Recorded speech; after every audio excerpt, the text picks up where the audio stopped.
बिस्मिल्लाहिर्रहमानिर्रहीम। जन्नात के जेवरात और गरीब लड़की। जैसे ही उसने वो गुलबंद पहन के आईने में देखा तो उसकी आंखें चमक उठी। उस गुलबंद में बड़े बड़े और नन्हे नन्हे हीरे जड़े हुए थे, जिसकी वजह से उस गुलबंद की खूबसूरती मजीद बढ़ गई थी।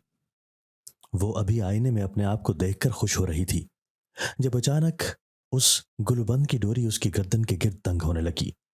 उसने डोरी हल्की सी बांधी थी ताकि चुभे ना और खुलने में भी आसानी हो, मगर वो डोरी अब खुद ब खुद ही उसकी गर्दन के गिर्द तंग होने लगी थी और करते करते इतनी तंग हो गई थी कि वो डोरी और गुलबंद के किनारे उसकी गर्दन में चुभने लगे थे। उसका दम घुटने लगा था। वो तेजी से डोरी को ढीला करने की कोशिश करने लगी, लेकिन जैसे ही उसने डोरी को हाथ लगाया वो डोरी उसके हाथ पे फिर गई और जब उसने दर्द महसूस करके अपना हाथ सामने किया तो उसकी आंखें हैरत और खौफ से फैल गईं, क्योंकि उसकी हथेली पर एक लंबा और गहरा कट लग चुका था जहां से अब खून बह रहा था और अब जलन हो रही थी। तभी उसने अजीब सी कुछ जलने की बदबू महसूस करके नजरें उठाकर आईने में देखा तो उसकी चीख निकल गई, क्योंकि उसके गुलूबंद से गहरा स्याह धुआं निकल रहा था और उस धुएं से उसका नाम इस्मत था, जिसकी उम्र 24 साल थी। वो एक गरीब घराने से ताल्लुक रखती थी जहां 3 वक्त के खाने के लिए सारा दिन कमर तोड़ मेहनत की जाती है ताकि घर वालों को फाके ना करने पड़े। उसके घर में उसके माँ बाप, 2 भाई और एक बहन रहती थी। वो कुल 4 बहन भाई थे, जिनमें 2 बहनें और 2 भाई शामिल थे। घर में कुल 6 अफराद थे। वो 4 बहन भाई और एक माँ और एक बाप। दादा दादी हयात नहीं थे, बल्कि बहुत अरसा पहले वफात पा चुके थे। उससे छोटी बहन थी जो 21 साल की थी, जबकि दोनों भाई 15 और 16 साल के थे। छोटा भाई 9वीं में और बड़ा भाई 10वीं जमात में था। वो दोनों ही एक सरकारी स्कूल में पढ़ते थे, जहां उनकी फीसों और किताबों का खर्चा बच जाया करता था। सिर्फ कापी, पेंसिलों और दूसरी चीजों पर ही खर्चा होता और उनके लिए ये भी बहुत गनीमत था। उसका बाप एक वर्कशॉप में काम करता था जहां उसे महीने का 10,000 रुपया मिला करता था, जो उनकी जरूरियात जिंदगी को पूरा करने के लिए निहायत कम था।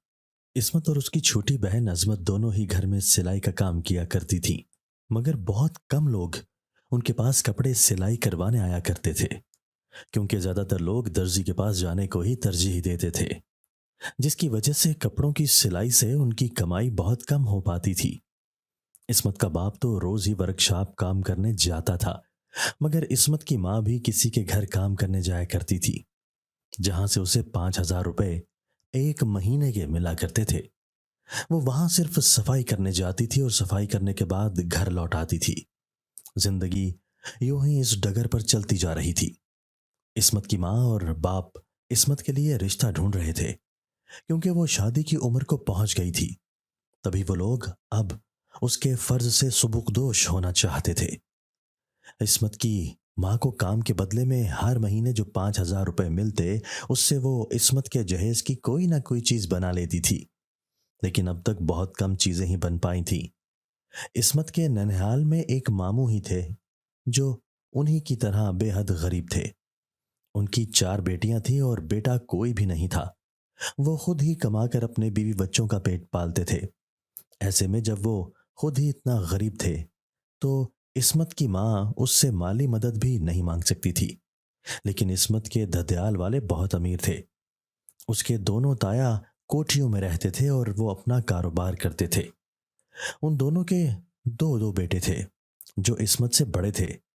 अगर वो चाहते तो वो इस्मत को अपनी बहू बनाकर इस्मत के बाप का बोझ हल्का कर सकते थे, लेकिन उन्होंने ऐसा कुछ नहीं किया। वो बेहद मादा परस्त लोग थे, जिनको दौलत से मतलब था और वो अपने बेटों की शादियां ऐसे घरों में करना चाहते थे जो उनको मुंह भर भर के जहेज देते और जहेज से उनका घर भर देते। हालांकि उनको किसी चीज की भी कमी नहीं थी, लेकिन कुछ लोग होते हैं जिनका पेट कब्र में भी जाकर नहीं भरता। ऐसा ही कुछ हाल इस्मत के दोनों ताओं का था, जिस पर वो लोग कभी कभार अफसोस करके रह जाते थे। इस्मत के बाप ने पिछले साल इस्मत का रिश्ता ढूंढना शुरू किया था और अब 1 साल गुजर चुका था, मगर अभी तक उसे कोई रिश्ता नहीं मिला था जो उसकी बेटी के रिश्ते पर हामी भर देता। जो भी इस्मत को देखने आता वो खा पी कर हाँ तो कर देता, मगर साथ ही अपनी डिमांड्स भी बता देता कि उसे जहेज में ये और फलां फलां चीज चाहिए, जो देना इस्मत के बाप के बस में नहीं था।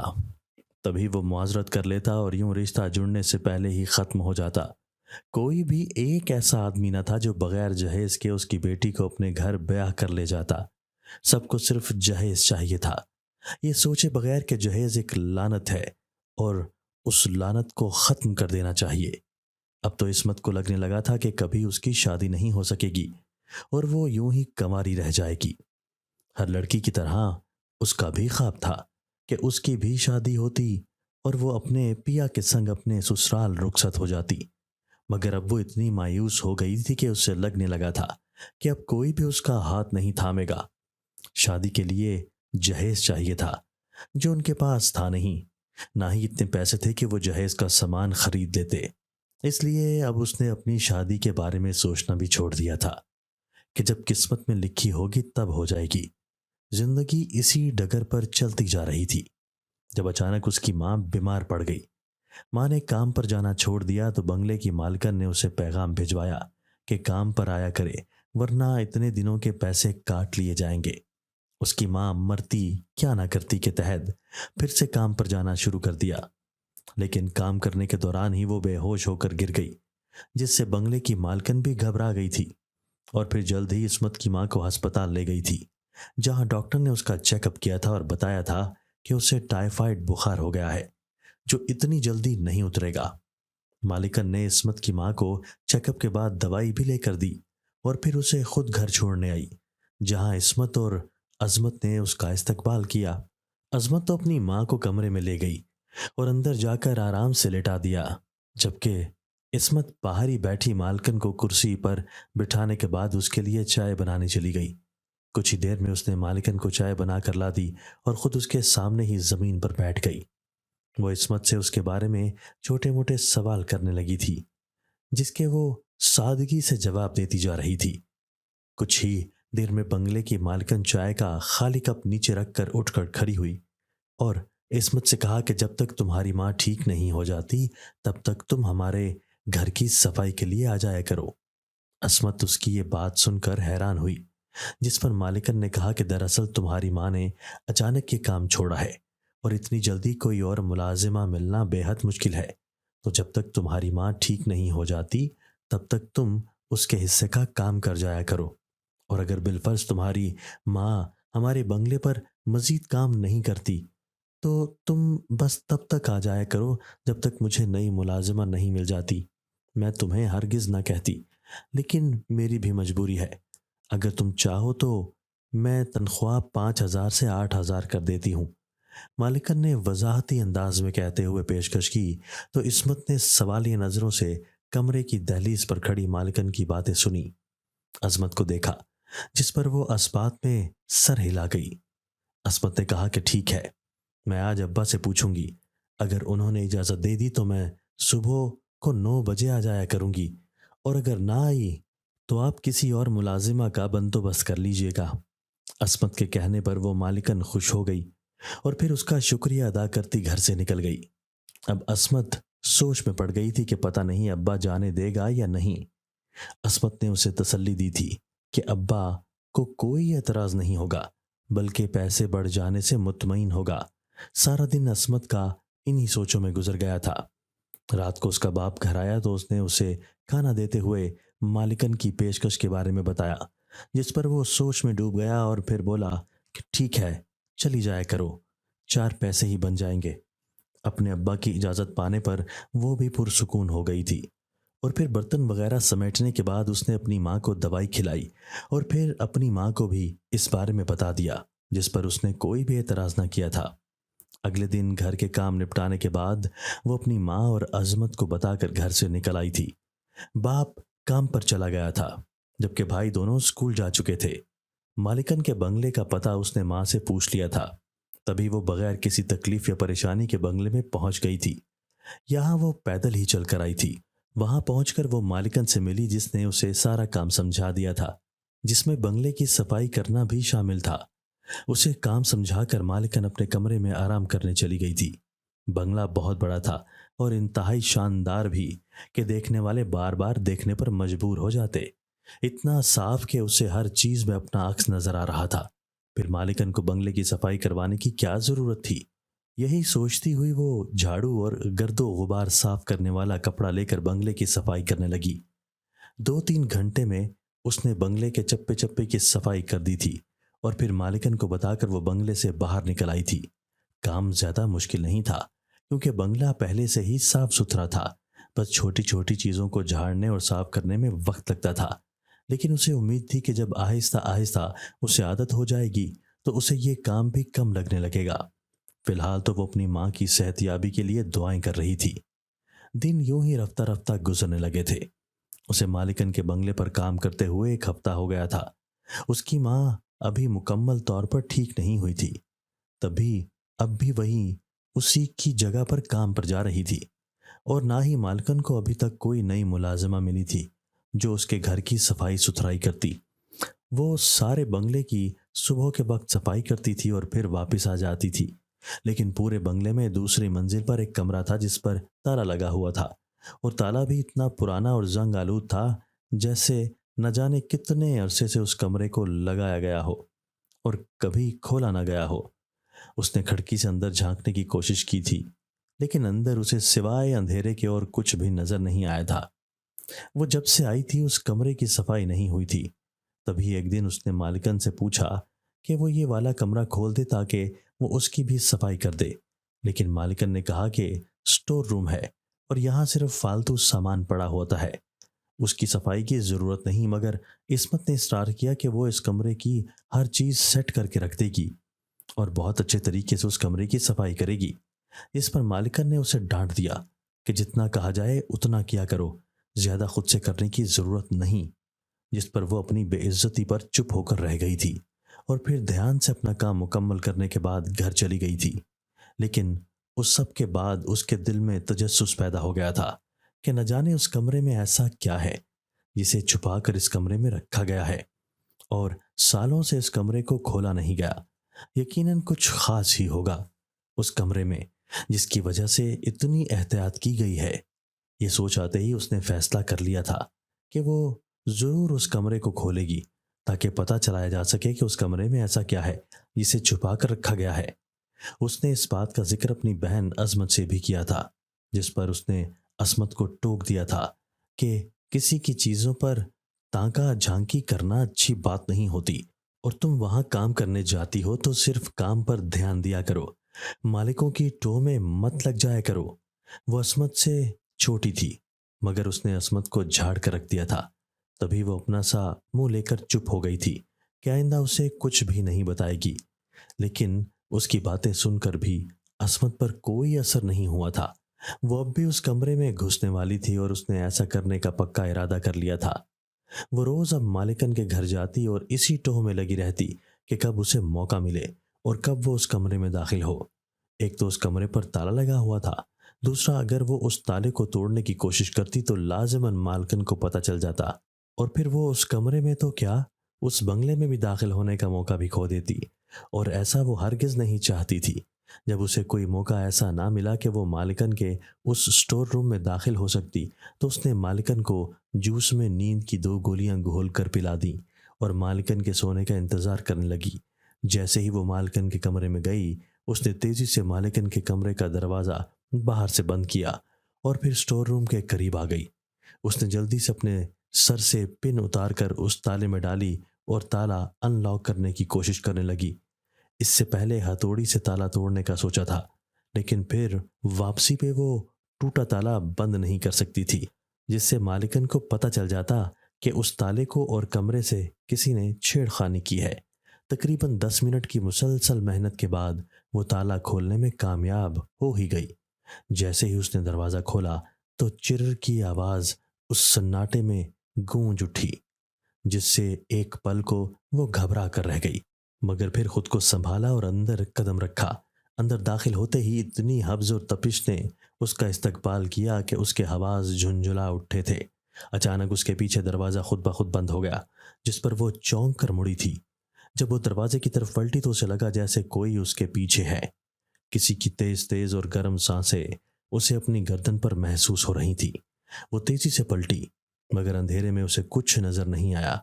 खौफ से उसका वजूद पसीना पसीना होने लगा था, लेकिन फिर भी वो खुद को संभाल कर इधर उधर हाथ मारती स्विच बोर्ड को टटोलने लगी, जो उसे जल्द ही मिल भी गया।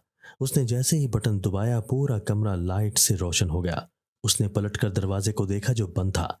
उसने तेजी से दरवाजा खोलने की कोशिश की, मगर नाकाम रही। अगर मालिकन को पता चल जाता कि वो यहाँ है, तो न जाने वो उसका क्या हाल करती। जब काफी देर तक कोशिश करने के बाद भी दरवाजा ना खुला, तो उसने बेबसी से सर दरवाजे के साथ टिका दिया। तभी किसी ने उसके कंधे पर हाथ रखा तो उसकी आंखें खौफ से फैल गईं। उस हाथ का लम्स बेहद जारहाना और आग ज़दा था, जिससे उसका कंधा झुलसने लगा था।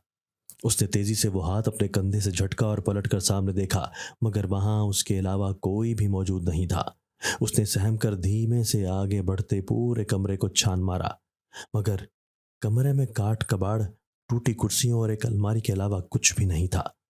उसने गहरा सांस हवा के सुपुर्द करते अपने कंधे को देखा, जहां उसने किसी का हाथ महसूस किया था। मगर ये देखकर एक चीख उसके हलक से निकलकर कमरे में गूंजी थी कि उसके कंधे पर से कमीज का कपड़ा मुकम्मल तौर पर जला हुआ था। और यही नहीं, बल्कि उसके कंधे की जिल्द भी हल्की सी जल गई थी, जिससे उसे जलन महसूस हो रही थी। इसका मतलब था कि यहाँ कोई था, मगर कौन? यहाँ कोई नजर भी नहीं आ रहा था। और अपने आप तो उसका कंधा ना जल सकता था, ना जख्मी हो सकता था। उसे जल्द से जल्द यहाँ से निकलना था, और यही सोचकर वो तेजी से कमरे की तलाशी लेने लगी, जहां ऐसा कुछ भी नजर तो नहीं आ रहा था जिसे यूं एहतियात से छुपा कर रखा जाता। फिर भी वो अलमारी की जानिब बढ़ी और उसे खोला। अलमारी खुलते ही गर्दो गुबार ने उसे खांसने पर मजबूर किया, और वो खांसती हुई अलमारी की तलाशी लेने लगी। पूरी अलमारी खाली थी। तभी उसने आखिरी दरवाजा खोला तो उसके अंदर एक पोटली सी पड़ी नजर आई, जो काफी बड़ी थी। उसने जल्दी से उस पोटली को खोलकर देखा तो उसकी आंखें चमक उठी। वो सोने के जेवरात थे, जिनमें हीरे और कीमती पत्थर भी लगे हुए थे। वो चोर नहीं थी, ना ही हराम का खाना चाहती थी, लेकिन हालात ने उसे मजबूर कर दिया था। उन जेवरात से ना सिर्फ उसका जहेज बन जाता, बल्कि आराम से शादी भी हो जाती। यही सोचकर उसने तेजी से उस पोटली को दुपट्टे के नीचे छुपाया और फिर अलमारी को अच्छी तरह से बंद करके दरवाजे की जानिब बढ़ी। दरवाजे को खोलने ही लगी थी जब अचानक उसके कान में किसी ने फूंक मारी, और फिर अचानक से न जाने कहां से उसके कानों में शोर सा गूंजने लगा। किसी की चीखों पुकार, चमगादड़ों की चीख चीख, बादलों की गड़गड़ाहट, बिजली के चमकने की कड़कड़ाहट, और न जाने कौन कौन सी आवाजें थीं जो इकट्ठी होकर उसकी समातों में गूंजने लगी थी। उसने पोटली को मजबूती से थामते तेजी से पलटकर देखा तो पीछे कोई भी नहीं था, मगर उसके कानों में शोर था कि बढ़ता ही जा रहा था। तभी अचानक कमरे की लाइट्स जलने बुझने लगी, जिससे उसका दम एकदम घुटने लगा। ऐसा लग रहा था जैसे उसके सिवा यहाँ कोई और भी है, मगर उसे कोई भी नजर नहीं आ रहा था। तभी उसने अपने कानों में मिचे शोर और जलती बुझती लाइट्स को नजरअंदाज करते दरवाजा खोला और बाहर निकल आई। वो जैसे ही बाहर निकली, उसके कानों में मचता शोर बिल्कुल थम सा गया, मगर शोर थमते ही उसके कानों से खून बहने लगा था, जिसे उसने हैरत से देखते अपने दुपट्टे से साफ किया। उसने तेजी से वो ताला वापस कमरे के दरवाजे पर लगाया और फिर पोटली को मजबूती से थामे एक नजर मालिकन को देखकर घर की जानिब चल दी। मालिकन अब भी बेखबर गहरी नींद में मुब्तला थी। घर में आने के बाद वो सीधा अपने कमरे में गई थी, जहां उसकी बहन अजमत मौजूद थी। माँ तो अपने कमरे में बीमार पड़ी सो रही थी। अजमत ने तेजी से पोटली बिस्तर पर रखते अजमत को हर बात बता दी, सिवाय उस कमरे में होने वाले अजीब मनाजिर के। वो जानती थी कि अगर उसने अजमत को वो सब बताया तो वो यकीनन खौफजदा हो जाएगी और उसे भी अपनी बातों से डराएगी। अजमत इतने सारे जेवरात देखकर हैरान हुई थी और उसे टोकने लगी थी कि जहां से ये जेवर लिए हैं वहीं वापस भेजा गाओ, क्योंकि चोरी करना गलत बात है। लेकिन इस्मत ने उसकी किसी बात पर कान नहीं धरे, बल्कि उसकी बातों से खफा होकर उसने उसे नजरअंदाज किया और जेवरात देखने लगी। अजमत उसके ना मानने पर उसे उसके हाल पर छोड़कर बाहर निकल गई थी, जबकि वो अब सारे जेवरात देखने लगी थी। उसकी सबसे पहली नजर एक खूबसूरत से गुलूबंद पर पड़ी। اس نے تیزی سے اسے اٹھایا اور پھر اسے گلے میں پہننے لگی۔ جیسے ہی اس نے وہ گلوبند پہن کے آئینے میں دیکھا تو اس کی آنکھیں چمک اٹھیں۔ اس گلوبند میں بڑے بڑے اور ننھے ننھے ہیرے جڑے ہوئے تھے، جس کی وجہ سے اس گلوبند کی خوبصورتی مزید بڑھ گئی تھی۔ وہ بھی آئینے میں اپنے آپ کو دیکھ کر خوش ہو رہی تھی جب اچانک اس گلوبند کی ڈوری اس کی گردن کے گرد تنگ ہونے لگی۔ اس نے ڈوری ہلکی ہی باندھی تھی تاکہ چبھے نہ اور کھولنے میں بھی آسانی ہو، مگر وہ ڈوری اب خود بخود ہی اس کی گردن کے گرد تنگ ہونے لگی تھی، اور کرتے کرتے اتنی تنگ ہو گئی تھی کہ وہ ڈوری اور گلوبند کے کنارے اس کی گردن میں چبھنے لگے تھے۔ اس کا دم گھٹنے لگا تھا۔ وہ تیزی سے ڈوری کو ڈھیلا کرنے کی کوشش کرنے لگی، لیکن جیسے ہی اس نے ڈوری کو ہاتھ لگایا وہ ڈوری اس کے ہاتھ میں پھر گئی، اور جب اس نے درد محسوس کر کے اپنا ہاتھ سامنے کیا تو اس کی آنکھیں حیرت و خوف سے پھیل گئیں، کیونکہ اس کی ہتھیلی پر ایک لمبا اور گہرا کٹ لگ چکا تھا جہاں سے اب خون بہہ رہا تھا، جبکہ جلن الگ ہو رہی تھی۔ تبھی اس نے عجیب سی کچھ جلنے کی بدبو محسوس کر کے نظریں اٹھا کر آئینے میں دیکھا تو اس کی چیخ نکل گئی، کیونکہ اس کے گلوبند سے گہرا سیاہ دھواں نکل رہا تھا، اور اس دھوئیں سے عجیب عجیب سی شکلیں بنتی اس کے گلوبند کے ہیروں میں گھس رہے تھی، اور یہی نہیں اس کی گردن جلنے لگی تھی۔ اس نے تیزی سے گلوبند کو کھولنے کی کوشش کی، مگر اب جیسے ہی وہ ڈوری کو ہاتھ لگاتی اس کے ہاتھ پر کوئی چیز بری طرح سے کاٹتی۔ اسے ایسا لگ رہا تھا جیسے اس گلوبند میں کانٹے اگائے ہوں، مگر پہلے تو ایسا کچھ بھی نہیں ہو رہا تھا۔ ابھی ہی ایسا ہونا شروع ہوا تھا جب اس گلوبند سے سیاہ دھواں نکلنا شروع ہوا تھا۔ گلوبند کی ڈوری تنگ سے تنگ تر ہوتی گئی، جس کی وجہ سے عصمت کا سانس بند ہونے لگا۔ سانس گھٹنے کی وجہ سے وہ چیخ کر کسی کو اپنی مدد کے لیے بھی نہیں پکار پا رہی تھی، جبکہ تکلیف اور خوف سے اس کی جان نکل رہی تھی۔ اس سے پہلے کہ اس کے جسم سے جان نکلتی، اچانک کمرے کا دروازہ دھڑام سے کھلا اور عظمت کمرے میں داخل ہوئی، اور اس کے داخل ہوتے ہی نہ صرف گلوبند ڈھیلا ہو گیا جبکہ اسے گلوبند سے کانٹے چبھنے بھی بند ہو گئے۔ اس نے تیزی سے گلوبند اتار کر پھینکا، جو اب کی بار آسانی سے اتر گیا تھا، اور روتی ہوئی عظمت کی جانب بڑھی اور اس کے گلے سے لگ کر پھوٹ پھوٹ کر رونے لگی۔ عظمت اسے یوں روتا دیکھ کر حیران و پریشان ہو گئی اور اس سے پوچھنے لگی کہ کیا ہوا ہے، یوں کیوں رو رہی ہو؟ جس پر عصمت نے اسے شروع سے لے کر آخر تک ساری بات بتا دی، مگر اس کی بات سن کر عظمت کو اس پر بالکل بھی یقین نہیں آیا، اور اس نے خود عصمت کی گردن اور اس کا ہاتھ دیکھا جہاں کٹ لگا تھا، مگر اس کا ہاتھ بالکل ٹھیک تھا، جبکہ گردن بھی جھلسی ہوئی نہ تھی۔ اس نے وہی گلوبند پکڑ کر دیکھا تو وہ بھی بالکل ٹھیک تھا۔ عصمت نے کہا کہ یہاں تو ایسا کچھ بھی نہیں ہے، اور حیران تو عصمت بھی رہ گئی تھی، کیونکہ سچ میں ہاتھ پر کوئی زخم نہیں تھا اور گردن بھی بالکل ٹھیک تھی۔ عصمت اسے یقین دلانے لگی کہ ابھی اس کے سامنے یہ سب ہوا ہے، وہ جھوٹ نہیں بول رہی، جس پر عصمت نے کہا کہ ہو سکتا ہے تمہیں وہم ہوا ہو یا جاگتے میں خواب دیکھ لیا ہو، اگر حقیقت میں ایسا ہوتا تو مجھے بھی سب کچھ نظر آتا۔ عظمت کی بات سن کر وہ چپ رہ گئی تھی، کیونکہ کہہ تو وہ بھی ٹھیک ہی رہی تھی۔ اگر سچ میں ویسا ہوتا جیسا عصمت کہہ رہی تھی تو سب غائب نہ ہو جاتا۔ عظمت اسے سمجھا کر چلی گئی تو وہ بھی غائب دماغی سے گلوبند کو پوٹلی میں باندھ کر محفوظ جگہ پر رکھ کر کمرے سے باہر نکل آئی۔ شام کو کھانا کھانے کے بعد وہ سب لوگ سونے کے لیے لیٹ گئے تھے۔ اسی کی ہدایت پر عصمت نے باقی گھر والوں کو ان زیورات کے بارے میں کچھ نہیں بتایا تھا۔ عصمت آدھا زیور بیچ کر پیسے اپنے باپ کے حوالے کرنا چاہتی تھی تاکہ وہ ان پیسوں سے جو چاہے کر لیتا۔ عصمت اور عظمت ایک ہی کمرے میں سوتی تھی۔ وہ اپنے اپنے پلنگ پر لیٹ کر جلد ہی گہری نیند کی وادیوں میں اتر گئی تھی۔ یہ آدھی رات کا وقت تھا جب اچانک عصمت کے کانوں میں وہی عجیب اور بلند سا شور گونجنے لگا جو اس وقت گونجا تھا جب وہ مالکن کے بنگلے کے سٹور روم سے زیورات چرا رہی تھی۔ یہ شور دم بدم بڑھتا ہی جا رہا تھا، اور جیسے جیسے یہ شور بڑھتا جا رہا تھا ویسے ویسے عصمت کے کانوں میں درد ہونے لگا تھا اور خون بھی رسنے لگا تھا۔ درد کی شدت سے نڈھال ہوتی وہ اٹھی اور پلنگ پر بیٹھ کر اپنے کان سہلانے لگی، لیکن جیسے ہی کان سہلا کر اس نے اپنے ہاتھ سامنے کیا، خوف سے اس کا سانس حلق میں اٹک گیا، کیونکہ اس کے دونوں ہاتھ خون سے بھرے ہوئے تھے اور یہ خون یقیناً اس کے کانوں سے ہی نکلا تھا۔ ابھی وہ تکلیف سے نڈھال تڑپ رہی تھی جب اچانک اس کی نظر الماری کے اوپر پڑی جہاں تیز روشنی نکل رہی تھی، وہ اپنے کان دباتی حیرت سے الماری کی طرف بڑھی۔ اسے اچھے سے یاد تھا کہ یہاں اس نے زیورات کی پوٹلی رکھی تھی۔ اس نے سٹول پر چڑھ کر وہ پوٹلی اتاری تو اس پوٹلی سے تیز گہری نیلی روشنی باہر آ رہی تھی جو اس نے پہلے نہیں دیکھی تھی۔ اس نے تیزی سے پوٹلی کھولی تو اس کی آنکھیں اس روشنی سے چندھیا گئیں۔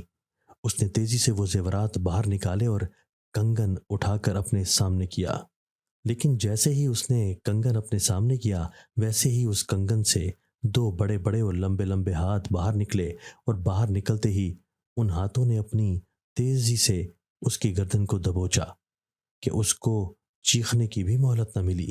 وہ دونوں کھردرے ہاتھ سے اس کی گردن دبا رہے تھے جس سے اس کا دم گھٹ رہا تھا۔ اس کی گردن پر آگ کی سی تپش بڑھنے لگی تھی، جبکہ سانس گھٹنے سے اس کی آنکھوں سے پانی بہنے لگا تھا۔ اس نے تیزی سے ان ہاتھوں کو اپنی گردن سے ہٹانے کی کوشش کی تھی، مگر ان کی گرفت بے حد مضبوط تھی۔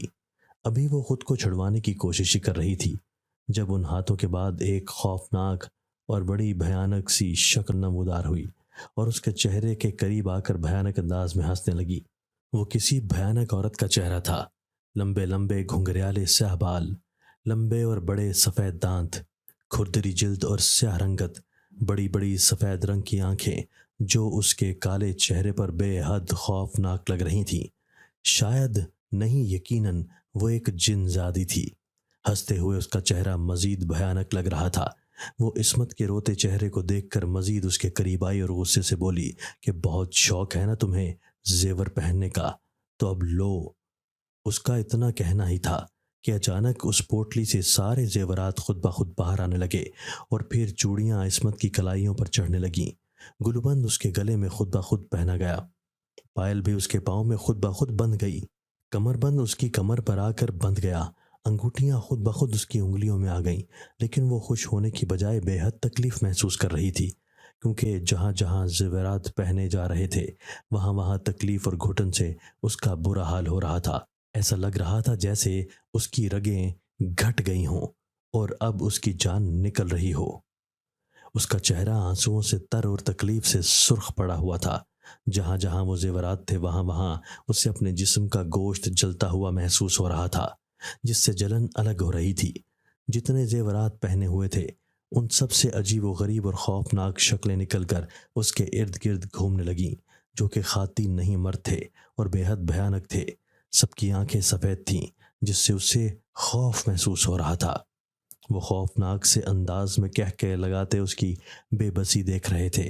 اچانک اس نے اپنے سر کو اٹھا دیا جس سے اس جنزادی کی گرفت اس کی گردن پر ڈھیلی ہوئی۔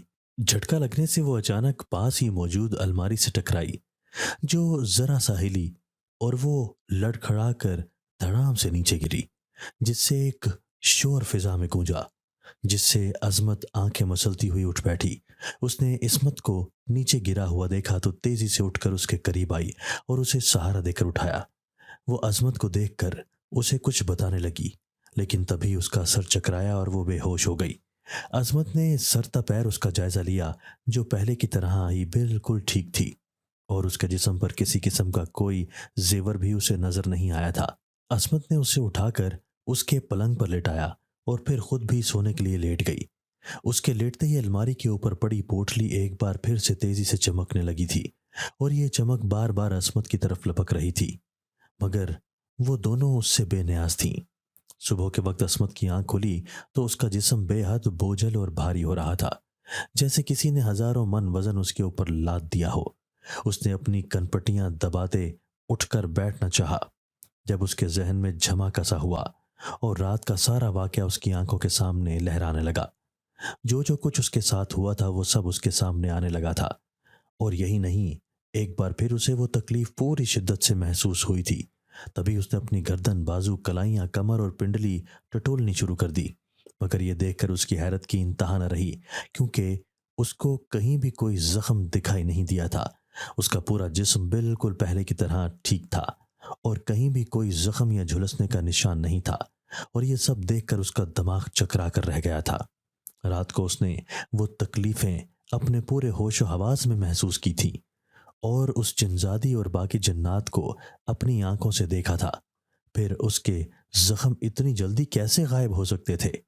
یہی سب سوچتے اس کا سر درد کرنے لگا تھا۔ ابھی وہ اپنا سر دباتی اس سب پر یقین کرنے کی کوشش کر رہی تھی کہ عظمت جاگ گئی اور اس سے پوچھنے لگی کہ اب اس کی طبیعت کیسی ہے۔ رات کو وہ بے ہوش ہو گئی تھی۔ اس کی بات سن کر عصمت چونک اٹھی تھی، یعنی کہ وہ سب کوئی خواب نہیں حقیقت تھا۔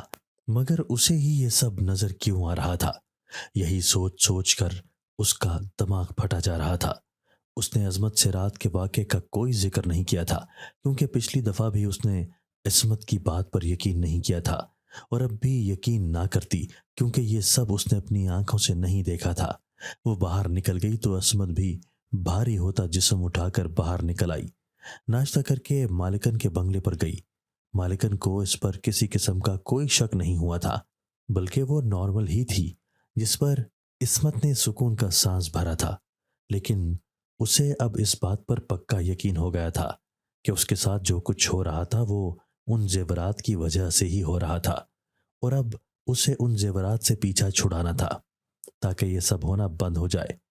کام سے واپس آ کر اس نے وہ پوٹلی اٹھائی اور گھر سے باہر نکل آئی۔ اس نے پوٹلی کھولنے کی زحمت نہیں کی تھی، کیونکہ اگر وہ پوٹلی کھولتی تو ایک بار پھر وہ جنات اس کی جان کے دشمن بن جاتے۔ وہ ایک جوہری کی دکان پر آئی اور سارے زیورات اس کے حوالے کیے۔ جوہری نے ایک ایک زیور نکال کر دیکھا، مگر اس میں سے کوئی بھی عجیب بات نظر نہ آئی، جس پر عصمت کو تعجب ہوا تھا کہ پھر اس کے چھوتے ہی ایسا کیوں ہوتا تھا۔ عصمت کو ان زیورات کے بدلے 50 لاکھ روپے مل گئے تھے، جس پر وہ خوشی خوشی وہ پیسے لے کر گھر کو روانہ ہوئی تھی۔ گھر آ کر اس نے وہ پیسے اپنے باپ کے سامنے رکھے تھے، جنہیں دیکھ کر اس کا باپ شک میں مبتلا ہو گیا تھا، مگر وہ یہ کہہ کر اپنے باپ کو شک سے نکال گئی تھی کہ راستے میں کچھ چور یہ بیگ اپنی جان بچانے کو سڑک میں پھینک گئے تھے اور میں وہاں سے گزر رہی تھی۔ وہ چور واپس نہیں آئے تو میں یہ بیگ گھر لے آئی، اب اس سے ہماری ساری مشکلیں حل ہو جائیں گی۔ اس کے باپ نے یہ کہہ کر پیسے لینے سے انکار کر دیا کہ یہ حرام کا مال ہے، مگر عصمت نے اسے تلخ انداز میں کہا کہ حلال کے مال سے کون سا ان کی ضرورتیں پوری ہو رہی ہیں، اور ویسے بھی یہ حرام کا مال ان چوروں کے لیے تھا، انہیں تو یہ راستے میں ملا ہے، نہ کہ چرایا ہے انہوں نے۔ جس پر اس کا باپ بھی سوچ میں پڑ گیا تھا، کیونکہ ان پیسوں سے بہت سے کام ہو سکتے تھے۔ اگلے کچھ دنوں میں اس کے باپ نے ان پیسوں سے عصمت کے جہیز کا سامان تیار کروا لیا تھا، اور آدھے پیسے سنبھال کر رکھ دیے تھے تاکہ عظمت کی شادی میں کام آئے، اور آدھے پیسوں سے اس نے اپنی برتنوں کی دکان کھول لی تھی، جس سے ان کی اچھی آمدنی ہونے لگی تھی۔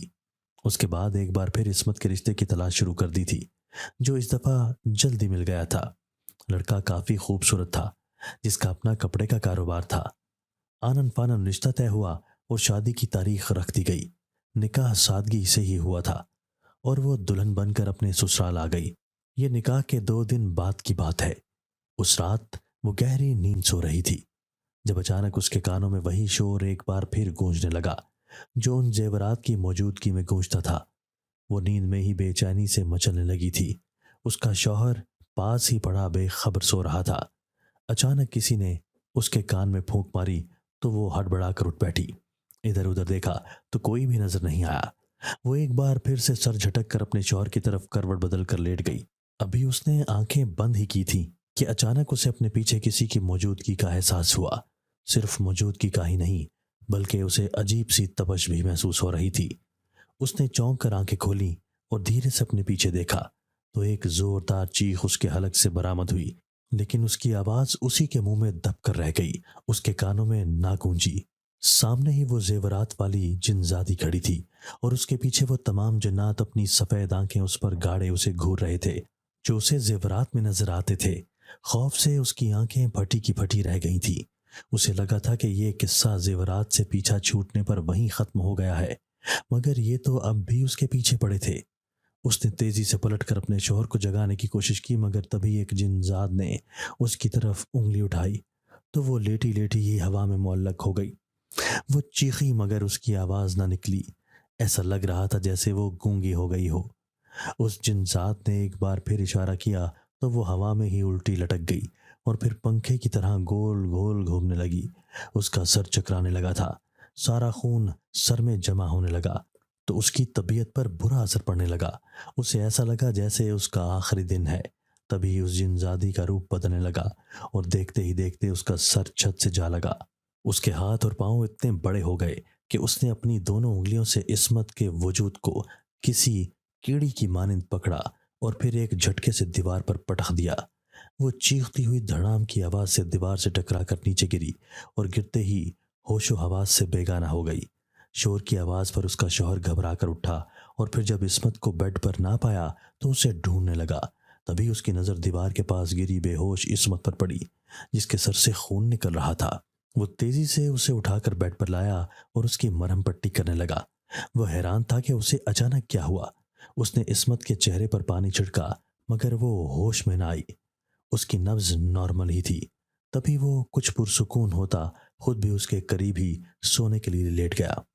वो जिन्नात जो गायब हुए तो रात को वापस नहीं लौटे।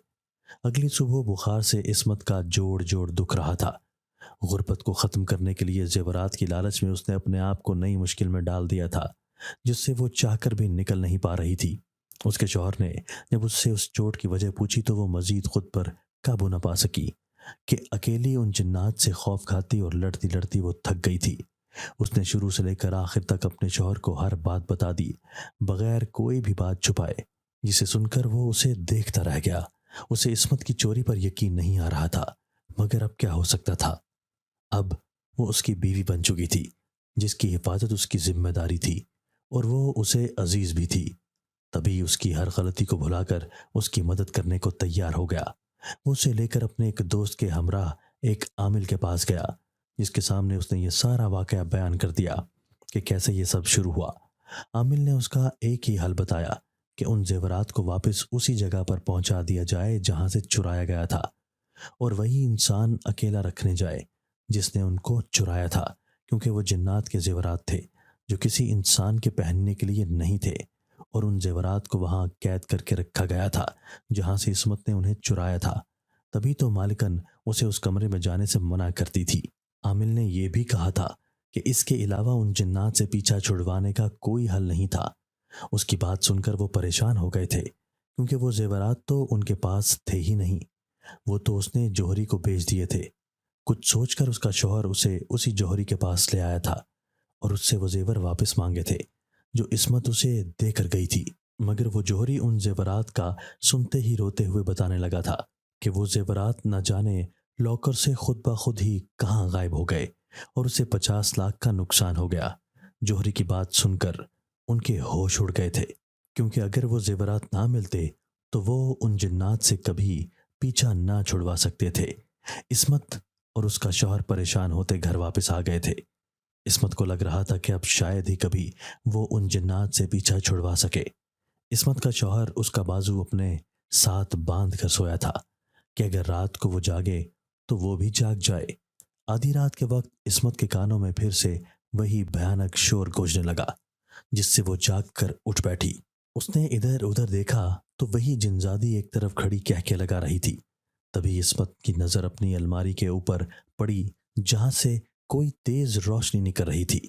इस्मत को याद था कि ऐसी रोशनी उन्हीं जेवरात की पोटली से निकलती थी। वो जिनजादी अचानक उसके करीब आई और एक झटके से उसके बालों को खींचा, जिससे उसकी चीख निकल गई। वो जिनजादी उसके बाल दबोचे मुसलसल खींचने लगी तो उसने रोते हुए अपने बाल छुड़वाने को हाथ उठाया, मगर साथ ही उसके शौहर का हाथ उठा और वो भी जाग गया, और उसके जागते ही वो जिनजादी गायब हो गई। उसने रोते हुए अपने शौहर को सारी बात बताई। उसके शौहर ने अलमारी पर हाथ मारा तो वो पोटली वहीं पर पड़ी हुई थी। वो उसी वक्त इस्मत के साथ उस पोटली को लेकर मालिकन के घर की तरफ रवाना हुआ। वहां जाकर मालिकन को सब कुछ बताया तो वो इस्मत पर काफी बरहम हुई और फिर इस्मत को उस कमरे में जाने की इजाजत दे दी। इस्मत रात के आखिरी पहर अकेले अंदर जाती हुई घबरा रही थी, मगर उसे अकेले ही जाना था। इस्मत जैसे ही पोटली लेकर कमरे में दाखिल हुई तो दरवाजा खुद ब खुद बंद हो गया। उसने तेजी से जाकर अलमारी खोलते वो पोटली उसके अंदर रखी और पलटने लगी। जब वो सभी जिन्नात जेवरात से निकलकर उसके गिर्द घेरा बनाकर खड़े हो गए, उनमें से एक ने अचानक उसके सर पर हाथ रखा तो उसका सर भारी होने लगा और वो एक तरफ गिरने लगी। तभी उनमें से दो जिन्नात ने उसके माथे के बीचों बीच उंगली रखी तो वो एक झटके से उछलती हुई दूर जा गिरी। तभी उस जिनजात ने बरहम निगाहों से उसे देखा तो उसे अपना दम घुटता महसूस होने लगा। उसका सांस अटकने लगा और आंखों से पानी बहने लगा। तभी बाहर से उसका शौहर दरवाज़ा खटखटाने लगा, मगर वो दरवाज़ा खोलने की पोजीशन में नहीं थी। अचानक वो सारे जिन्नात धुएं में बदल कर इकट्ठे हुए और एक जिस्म बन गए जो बेहद बड़ा और भयानक था। वो बड़ा जिनजात उसकी तरफ बढ़ा तो वो पीछे को खिसकने लगी। उसका दम अभी भी घुट रहा था और जान जैसे निकलने को थी। उस जिनजात ने उसे फूंक मारी तो वो एक बार फिर उड़ती हुई जाकर दीवार से जा टकराई तो उसका सर फट गया और उसके सर से खून बहने लगा। वो जिनजात खून की बू सूंघते ही उस पर झपटा और उसका खून पीने लगा। खून पीते ही उसने इस्मत के कंधे पर दांत गाड़े और उसका गोश्त नोच कर खाने लगा। इस्मत के हलक से तकलीफ से चीखें निकल कर कमरे में गूंजने लगी थी। बाहर से उसका शौहर तेज आवाज में कलाम पाक पढ़ रहा था, जिस पर इस्मत भी तेजी से रोती हुई दर्द को जब्त करती आयतल कुर्सी पढ़ने लगी। और फिर जैसे ही उसकी आवाज बुलंद हुई वो जिनजाद अलग हुए और नीचे गिरकर तड़पने लगे। इस्मत तेजी से आयतुल कुर्सी पढ़ती हुई दरवाजे की जाने पड़ी और दरवाजा खोला, जो खुल भी गया और बाहर निकल आई। मालिकन ने तेजी से आयतुल कुर्सी पढ़कर दरवाजा बंद कर दिया था, जिससे अब वो जिन बाहर नहीं आ सकते थे। इस्मत का शौहर उससे अस्पताल ले गया और उसके जख्मों की मरहम पट्टी करवाई। कुछ महीनों तक उसका जख्म भर गया था और वो ठीक हो गई थी और अपने शौहर के साथ एक नई खुशगवार जिंदगी जीने लगी थी। लेकिन उस जख्म का निशान उसके कंधे पर रह गया था, जिसे वो जब भी देखती तो वो खौफनाक वाकया याद आ जाता जिससे उसे बहुत तकलीफ पहुंची थी। लेकिन वो उस सब को अपनी चोरी की सजा मानती थी और उसने अहद कर लिया था कि आइंदा कोई गलत काम नहीं करेगी, चाहे कितने ही फाके क्यों ना करने पड़े। दोस्तों, अगर आपको आज की हमारी ये वीडियो पसंद आई है तो इसे लाइक कीजिए और इसे अपने प्यारों के साथ शेयर जरूर कीजिएगा। और हाँ, अगर आपने अभी तक हमारा चैनल सब्सक्राइब नहीं किया तो हमारा चैनल सब्सक्राइब कर दीजिए और बेल आइकन भी प्रेस कर दीजिए ताकि हमारी हर नई आने वाली वीडियो आपको बर वक्त मिल सके।